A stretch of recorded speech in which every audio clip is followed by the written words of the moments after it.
Vykročenie z tieňa okruhu vlastnej samoty.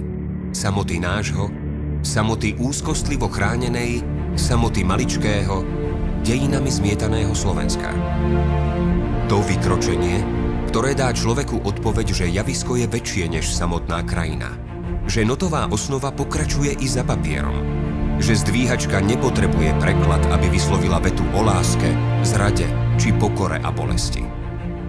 Slovenskí umelci slova a tanca z dosiek, čo znamenajú oveľa viac než len ten svet, už chodili po javiskách v Avignone, Moskve, Berlíne, New Yorku či Tokiu. Tí, pre ktorých tóny v spojení s gestami, príbehmi a drámou stali sa poslaním, už naplnili svojim spevom La Scalu, Metropolitnú operu či Royal Opera House v Londýne.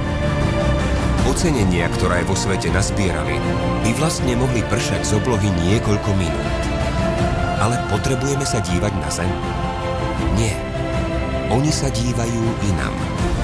S pohľadom do očí svojich divákov zdieľajú naplnený prítomný moment, ktorý presahuje štát. Presahuje človeka. Vykročenie do času.